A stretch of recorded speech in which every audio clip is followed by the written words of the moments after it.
हाँ, तो सबसे पहले तो भाई अपनी जो ये फ़्लाइट है ये है ग्रेटर बे एयरलाइन। फ़र्स्ट टाइम मैं ट्रैवल कर रहा हूँ इस एयरलाइन में, और 5.5 घंटे की फ़्लाइट है लगभग। यहाँ से 6 बजे उड़ेगी और जापान के, मैं 6 बजे बता रहा हूँ शाम के, और जापान के ही 11:30 बजे हांगकांग पहुँचा देगी।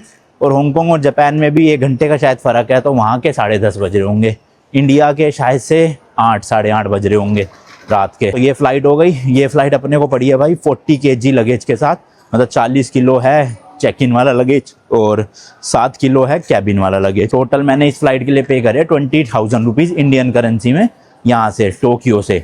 और अगर आप इंडिया से लेते हो तो अराउंड वही 4.5 घंटे की फ़्लाइट है हांगकांग की दिल्ली से, और यही मिल जाती है आपको 13-14 हज़ार रुपये के आसपास की इंडिगो वगैरह की, जिसमें 30 किलो चेक इन होता है और 7 किलो अपना कैबिन होता है। तो आप वो भी बुक करके डायरेक्ट जा सकते हो। प्लस वीज़ा इंडियंस के लिए ना ज़रूरी नहीं है लेना, मतलब वीज़ा फ्री है एक तरह से उसके, लेकिन आपको इनकी ऑनलाइन वेबसाइट पे जाके ना एक PAR होता है, प्री अराइवल रजिस्ट्रेशन, वो अप्लाई करना पड़ता है। अगर तो वो आपका हाथों हाथ अप्रूव हो जाता है तो इंस्टेंट आपको एक पेज निकल जाएगा, वो पेज प्रिंट आउट करवा के लाओ और यहाँ पे आपको दिखाना है। बट अगर आपका वो रिजेक्ट हो जाता है, जैसे पंजाब में रिजेक्ट हो रहा है, अगर आपका पासपोर्ट पंजाब हरियाणा से है ना आई गेस, तो काफ़ी रिजेक्ट हो रहे हैं, फिर उस केस में आपको एम्बेसी से वीज़ा अप्लाई करना पड़ेगा दिल्ली, जो कि काफ़ी टाइम लग जाता है। तो मेरा तो ये PAR ना हाथों हाथ अप्रूव हो गया था, क्योंकि मेरा दिल्ली से पासपोर्ट है। तो अब मुझे बेसिकली कुछ नहीं करना, बस टिकट बुक करवानी थी, ये PR का जो है प्रिंट आउट निकालना था, क्योंकि फिजिकल कॉपी दिखानी पड़ती है। जो फ़ोन में है आपके पास PDF, वो नहीं चलेगी यहाँ पे, और वो एक ही बार खुलती है भाई PDF भी ना अप्रूवल होने के बाद, तो उसी वक्त प्रिंट आउट निकाल लेना है, PDF सेव करके कहीं ईमेल पे रख लेना, क्योंकि फिर आपको वरना फिर से अप्लाई करना पड़ जाएगा। तो ये बड़ा लफड़ा है इनकी वेबसाइट में।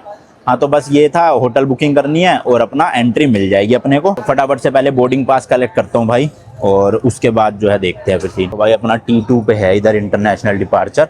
अरे इसमें तो लिखा है कि मैं ले जा सकता हूँ ट्रॉली, बट इतनी बड़ी ट्रॉली कैसे आएगी इसमें, आ जाएगी?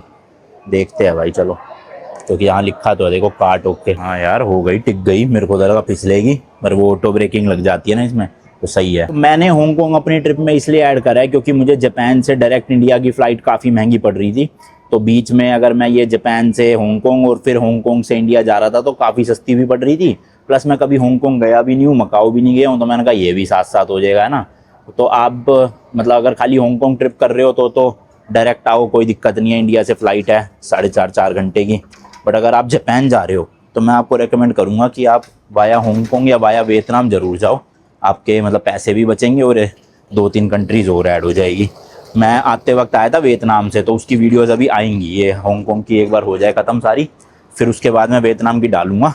मैंने शूट करके रखी हुई है, वो डाली नहीं थी क्योंकि फिर मेरी जापान सीरीज़ थोड़ी सी बीच में ब्रेक हो जाती, समझ रहे हो। लो जी लो, ये आ गया टर्मिनल 2 पे, यहाँ स्क्रीनें लग रही है। देखते हैं ज़रा कब की कौन सी मतलब काउंटर पे जाना है अपनी फ़्लाइट के लिए। अभी तक भाई लगा ही नहीं है अपने फ़्लाइट का नंबर ना, तो मैंने सोचा तब तक समोसे खा लेता हूँ, भूख भी लग रही है। साथ में देख रहे हो हरी लाल चटनी में। चलो जी, बोर्डिंग पास वगैरह मिल गया है, चेक इन बैग दे दिया मैंने। और यार ये जो बजट वाली एयरलाइंस है ना, इनकी टिकट्स तो आपको सस्ती पड़ेंगी, बट ये ना ऊपर से चार्जेस बहुत लेती है। जैसे मेरे वाली टिकट जो थी उसमें 20 kg चेक इन बैगेज और 7 किलो कैबिन बैगेज अलाउड था, ठीक है।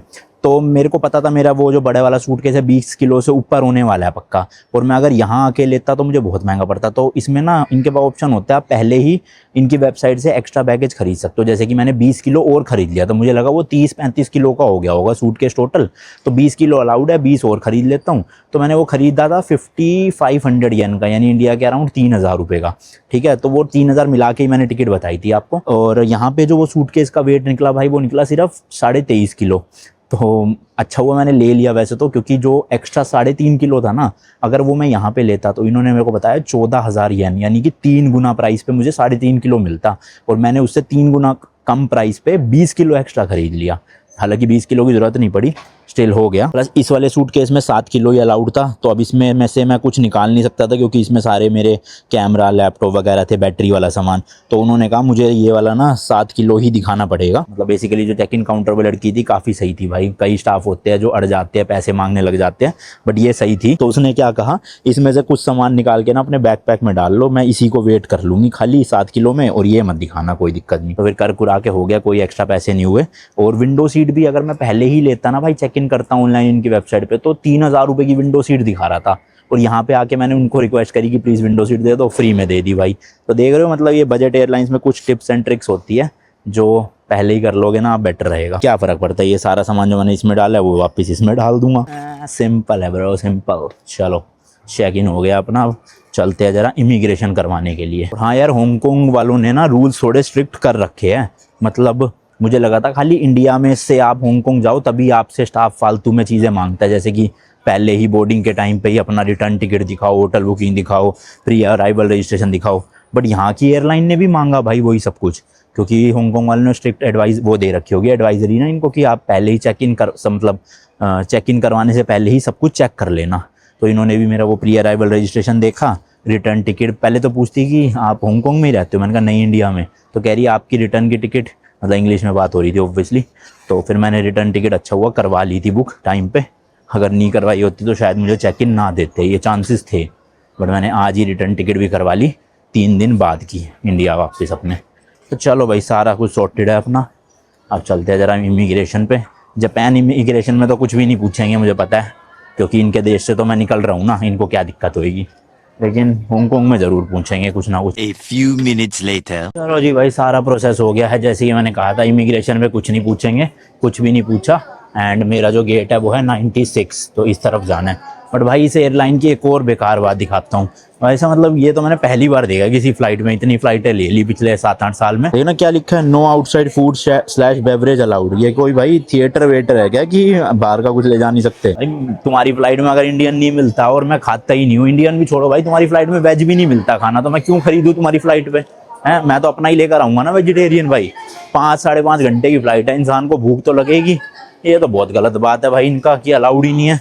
अब या तो वही है फ्लाइट से पहले खाना पड़ेगा, या बैग में पड़े रहने दूंगा और हांगकांग पहुंच के खाऊंगा, क्योंकि फ्लाइट में निकाला तो इनको पता तो चलेगा, कहीं फालतू में कुछ फाइन वाइन ना लगा दे, तो इसलिए छोड़ो। चलो जी चलो अंदर चलते हैं प्लेन में फटाफट। मैंने अभी ध्यान दिया भाई 5.5 घंटे की नहीं, 5 घंटे की फ्लाइट है। 5 घंटे भी क्या, ये ऊपर जब उड़ाते हैं तो 4.25 या 4.5 घंटे में ही करवा देते हैं लैंड।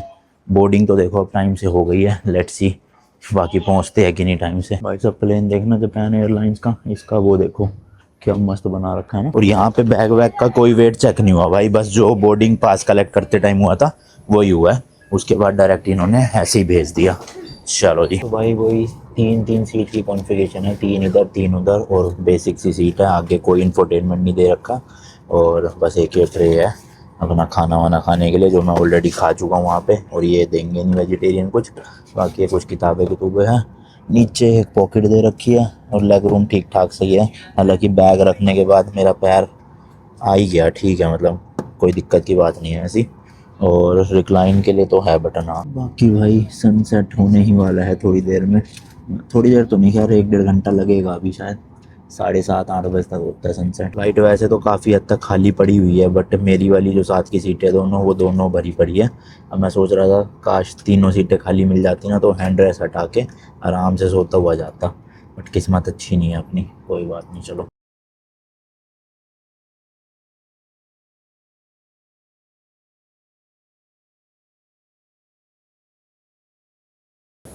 चलो जी भाई लैंड हो गए हैं, बाकी लोग भी उतर रहे हैं, और बस में जाएंगे अभी हम टर्मिनल तक। और काफ़ी चीज़ें करनी है भाई, अभी सिम कार्ड भी लेनी है, यहाँ पे करेंसी का भी देखना है, और फिर बस पकड़ के जाना है होटल, जो लगेगा 1 से 1.5 घंटा। तो मुझे लगा है बहुत लेट हो जाऊंगा मैं पहुँचते पहुँचते, नींद अभी से आ रही है यार। मैंने तो ना वो भी नहीं सुना कि कौन से लगेज बेल्ट पे अपना लगेज आएगा।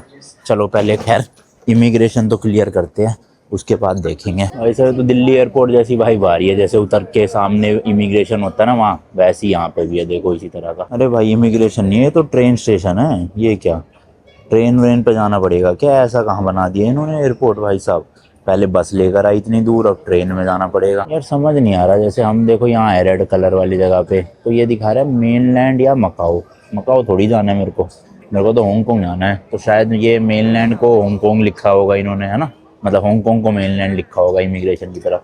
तो 2 मिनट में आएगी ट्रेन भाई, अब ट्रेन जर्नी करो। रात की फ्लाइट्स का ना यही मेरे को हेक्टिक लगता है, बड़ा नया देश एक तो, फिर ऊपर से इतना ट्रांसपोर्ट बदलो, और होटल पहुंचते पहुंचते अभी जैसे यहाँ पे 10:30 बज रहे हैं हांगकांग के, भाई पहुंचते पहुंचते होटल मेरे को लग रहा है 12 से भी ज़्यादा ही हो जाएंगे।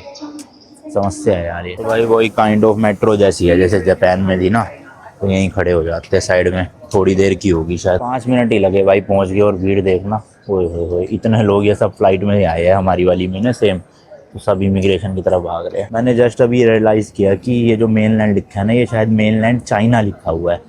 तो आप कहोगे अनमोल भाई चाइना कैसे, ये तो हांगकांग है। तो अभी बताऊंगा भाई, ये एक्चुअल में एक अलग कंट्री नहीं है, चाइना का ही पार्ट है। चलो जी भाई, इमिग्रेशन डन। कुछ नहीं ज़्यादा पूछा, मतलब लिटरली 10-15 सेकंड ही लगे। पूछा कि कितने दिन के लिए हो, मैंने कहा 2-3 दिन के लिए। कहते कहाँ कहाँ जाओगे, मैंने कहा हांगकांग में और मकाओ जाऊँगा 1 दिन के लिए। फिर पूछते हैं कि किस पर्पज़ से है, मैंने कहा टूरिज़्म के लिए। तो उसके बाद फिर उन्होंने हाँ रिटर्न टिकट ज़रूर मांगी और वो प्री अराइवल रजिस्ट्रेशन का भी कॉपी मांगी। तो टिकट जो थी वो तो मैंने फ़ोन में ही दिखा दी, लेकिन प्री अराइवल रजिस्ट्रेशन ये मेरे पास कागज़ की प्रिंट में फॉर्म में था, तो वो मैंने दिखा दिया। उसके बाद उन्होंने कहा ठीक है जी जाओ, और एक पर्ची सी दी है, वो पर्ची शायद से अराइवल की है, संभाल के रखनी पड़ेगी। हाँ, तो मैं कह रहा था हांगकांग जो है ना वो SAR है, यानी कि स्पेशल एडमिनिस्ट्रेटिव रीजन चाइना के अंडर। तो यहाँ की मतलब करेंसी वगैरह देखोगे आप, सब कुछ अलग है, बट यहाँ के जो आर्मी वगैरह है वो सब चाइनीज़ ही है। तो कल वाली वीडियो में अच्छे से डिटेल में बात करेंगे हांगकांग के बारे में।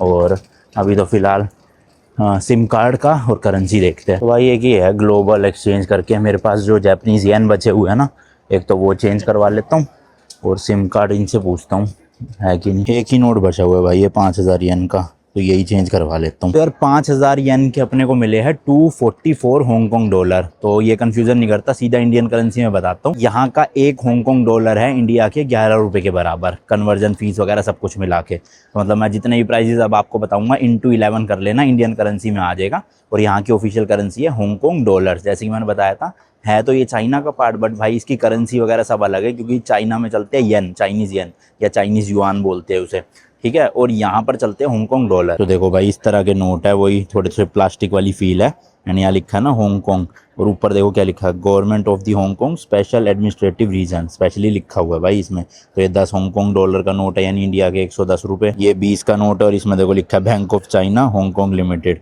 इस तरह का। एंड ये है भाई यहाँ का 100 हांगकांग डॉलर का, मतलब इंडिया के 1100 रुपये। बाकी ये कुछ सिक्के भी मिले हैं भाई, बड़े मतलब साइज़ में तो काफ़ी बड़े है। देखो 1 हांगकांग डॉलर इंडिया के 11 रुपये, और ये देखो भाई कैसा है साइडों से, 2 हांगकांग डॉलर इंडिया के लगभग 22 रुपये। देन उन्हीं से भाई मैंने ये सिम कार्ड भी ले ली। 80 GB डेटा मिलेगा इसमें 1 महीने का। सबसे सस्ती सिम यही थी इनके पास, और कोई ऑप्शन था नहीं।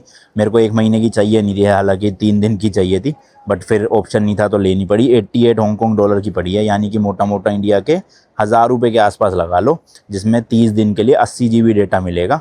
80 GB खत्म, उसके बाद आप यूज़ नहीं कर सकते। तो ये सही है, इसमें ना डेली की लिमिट नहीं है शायद से डेटा की। तो 80 GB मैं 3 दिन में उड़ा दूंगा पूरा, अगर वाईफाई ढंग का नहीं चला एयरपोर्ट वहाँ पे होटल में। तो चलो भाई ये सारे काम तो हो गए हैं।